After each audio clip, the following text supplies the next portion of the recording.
tornado assembly. On the real meeting, not just a BBA or something, which is yes. Who could be no one can the year, or in a can answer.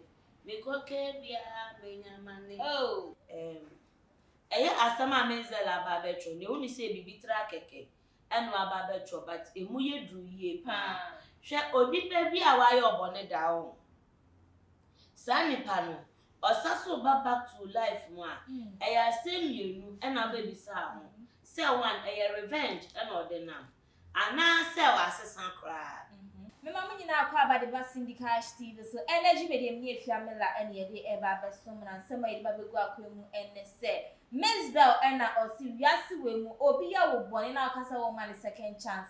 I quite to sell old man a second bullet, say a tuna or the two or just a tuna or two ball, first one I will may say, and I am count. Also, some man a second bullet, so all sounds on different say to him. And to Bona quite to say, Nipano or China, the woman as about your born at this time around we now. As some Mzbel, a woman Ghana for 9 sounds now. Dr. Kwaku Oteng, the year Odiii in a birthday amount for videos, the virtual social media, amount for say, your cousin campaign is campaign. When you finish campaign, man penny cousin's campaign. Video waiting no cousin's campaign. Won't say it's Cafana Yedi. The birthday, why not tell myself? Yes, and it's Cafu lifestyle. I know Franca. It was your Franca Ghana. I am quite. Make sure I'm Abba. Maybe if you have a Baba come on, I shall see. May come for online digital business. The business here. The business entasa. Never kere. Or ya better non coffee or patch. May patch there. There is a time and financial freedom. Our dummy business imo. For the marquin, Nasha Mitsra Quine, my number no was screen. And now so there, register on my link, not branding and team common, and needing no experience or qualification. Would there any advertising, which is a jumpa, but to my business at the site, and paying a poverty. Hey, be in my shoes now because I'm very happy with this business. Hey, why my man can some if you need say, hey, it was your from and I don't crying because of this business. Because she was just 8 months to me. And was a summer bravo, no good to singing. It's messy, men charo ho cry from a number, not from. And now today, register under the link, The mess send you all the information needed, okay? Bye.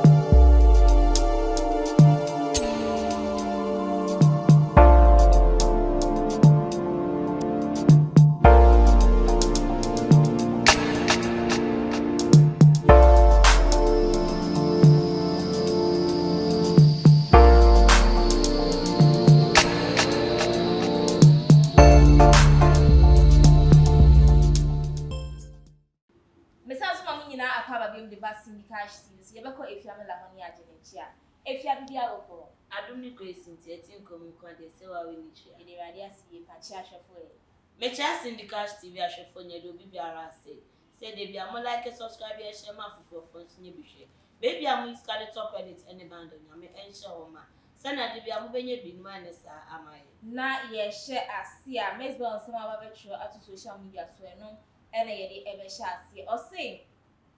Giving people who betrayed you a second chance is like giving them a second bullet for their gun because they missed you the first time. Stay woke, learn your lesson, and move on.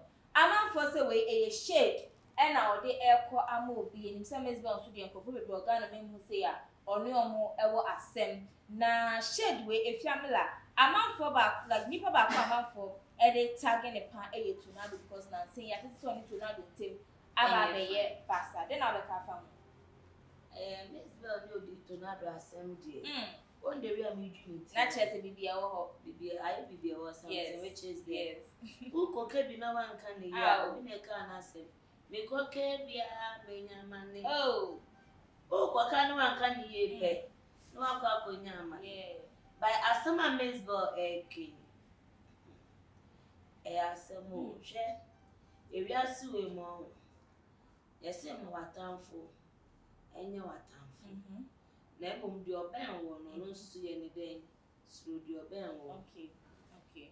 Now, may come and Kwaku say, eye asama Mzbel aba betro ne woni se bibitra keke eno aba betro but emu ye dru ye pa hwe odipa bi a wa ye obone da o sa nipa no osaso ba back to life mo a eye asem yenu ena ba bisa ho se one eye revenge ena odena ana se wa sesan kra because ebi adu oye ya opamu ni fi wa brabo mu no onu nso eba be ye obi se no bepa mu we fi onu nso abrabo na ye atika ana se nipa no de oye ye no wanu ne ho enti wasesa kwa se oba sa de menye die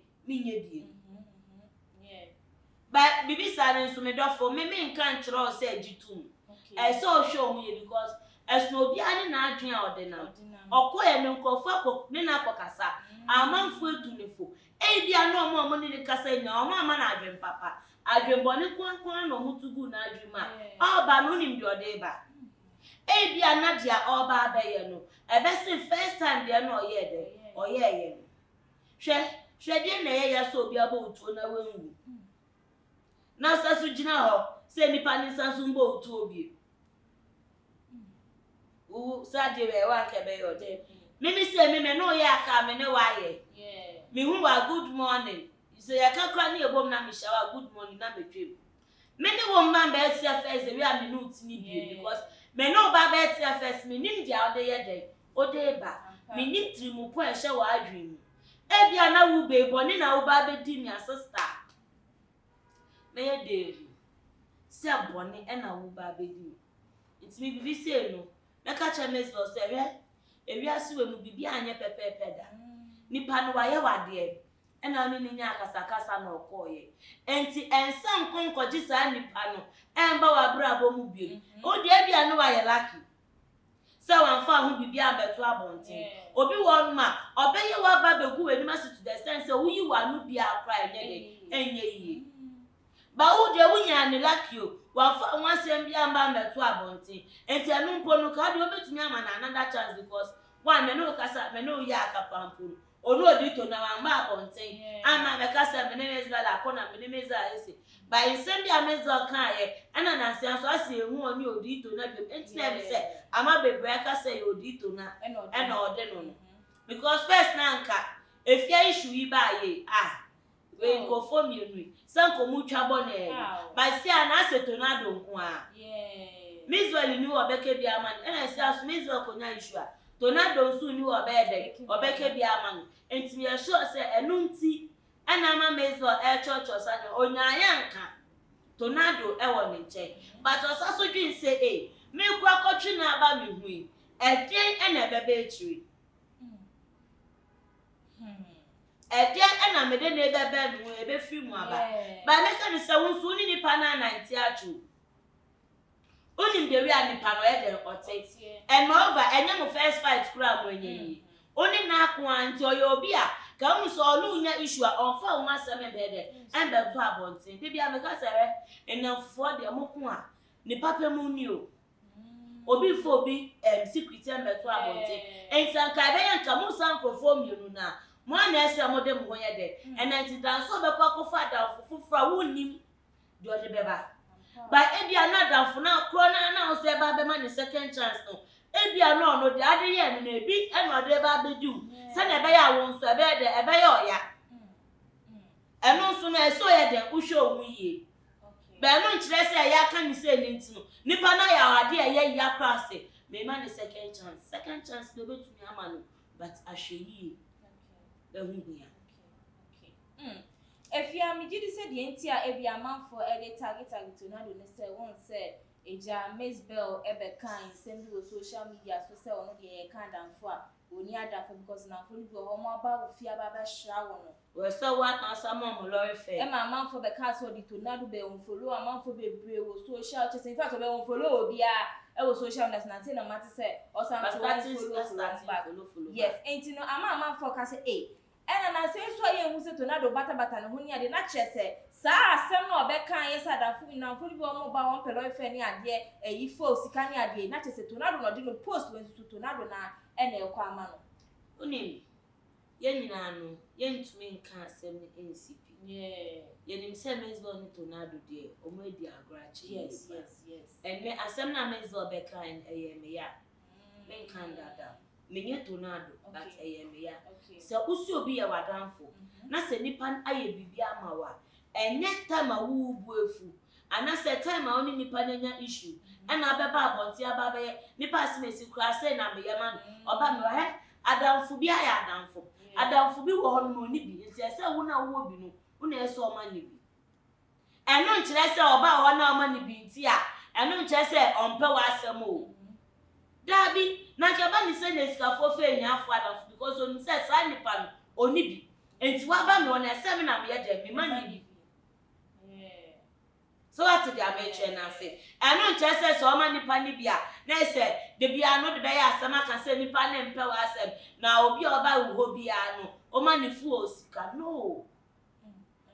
Eno na Mzbel kan bia wanya ade utumi tu kwan eko baby ukoshi apenin bi wona wa kwa koshi apenin no kwa so no man ska se de faka eno so be ka so wanya ni ye because onya na danfo eno so wo enti menu mementi ase se nkofo de tagi tornado da bia o tornado lori fa na ye de enti onu opeso chere se obi man ska da na obi nya ne papa da na ama for de de bia me ka se he eya enhwe so obi be che wade o ese wo no ye papa yiwa kumbem na ye e bia ne sa nipa ne ho e na obenya sa ade na efi o baby fufuro kra e na de ne ho e ho na be kwa konya ade na oye ye na su oketua e wo se ma ye papa amawa me hwe se wo sa be so be me papa o da bi e bia wo na ma uni obi ka se sister na anu papa bi aye ma nipa asmes na me gina o entu su jiwe so onu so aye papa entu onu so be ba bonti aba be ka se oye na danfo ye papa enti no na se wonya na danfo ana eno die asemo entina e bia ye be fa ne se short na aba betru but ye ni nipa kra odeno ye be ka se to na ye bi ka na ye fia ka snega because if you so no wa asem ahe ebusianfo yenko yenim entwa yejumedie no eso Dr. Kwaku Oteng na chese ne yere edi na birthday na ohwe kasa wo compound ko eni efia ma mi gina enimu na wahwehwe chese wahwehwe da so epozi maame ho ayefe waye kama happy belated birthday na ebusianfo video yi na manfo sem mahu sika mpedede na bi nie Ghana man pedika ze sika mpedede no ebi nie mo soro mo haju wa Ghana mem ha se ya so shiri kutreye mo sika fo won som de ma yedi ye go show video no enra ye ba efia be kasa fa mo di amaye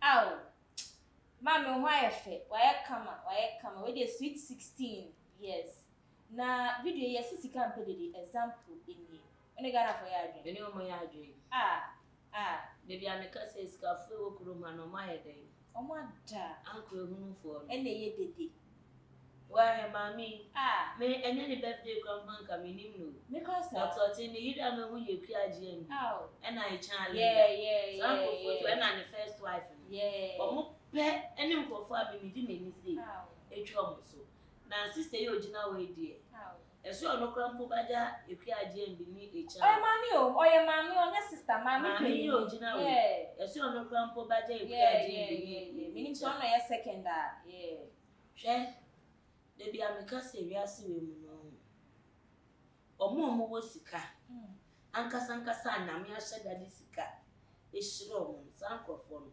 ona mokura na ohuna se de pass mesi ene wo sika no ampa la bitenka sister ye njina fie ho ene cast ne ho entwa video na ma beto abonti na o sha na okuroma obeka se Dr. Oteng ni mbo minim no obeka se ni pass mesi ni nkofo bi wo ma ho ya titi omo to the extent say nyama bi ehun nia no omo nye de omo ye we kra be kom ko bi na force ni so ntwa anyo ai ube kom no bi na ahya no sa de we de so ye de twa mame na obi wo ho no ma sister ne dem me chire bed ba ko pe na si o dressing mirror mpo ebi ni ho sankrofo no mo pe dedem e ho abete kre no mo chire mo enso be ko na account mu no ahụ fine get a come bed me ona ma wa ye chepe enso e come nko a e no de na mi si sikafo papa na nkasa o madaw ono na me po ahụ nti skampo dede e wo ne ho ba ya no me hiafo no kwa me ahefo no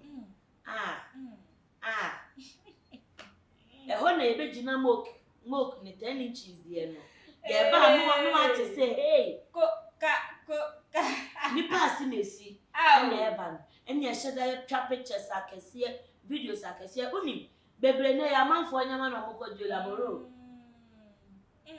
omukoji amanfo nyama na mo dia ba be yesa video no ene nyama sister die na wo benya efri the way I would see bia ma ye hu say na wote so bi won bo bi ode be boa wa no de agwa doctor ti ona mo no uti ni mudede wo kuma ade so bi akokan koye den akokan en super pensiko we despite no woni sika krati ni mudede debi then so yenum 2x4 for no yes yen tonyo mo fanfre Edio mame yamawo awoda happy birthday can't with you awoda pa awoda pa na me sure onye okesi no ma woni she ehu na no nyina sa no betun safi wa betun safi if your final words you na Mr.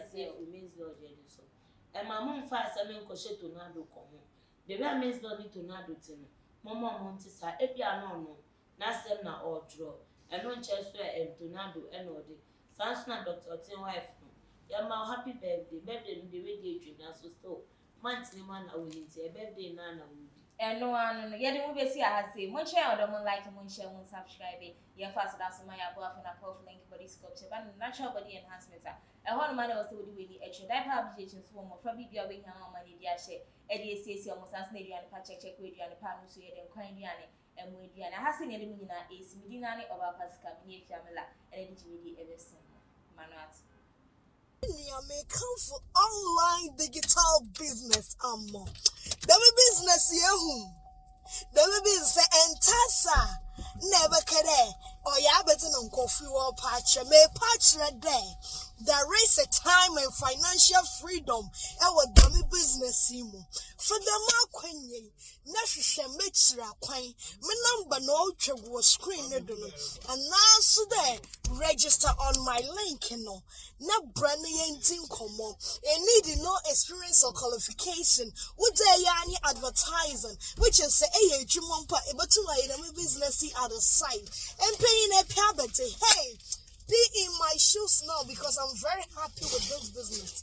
Hey, why my man can some if you need say hey it was your for from and I am crying because of this business. Because she was just 8 months to me. And was a sama brabo no good do so singing intimacy men charo ho cry from a number not from and now so they register under the link the message all the information needed. Okay, bye.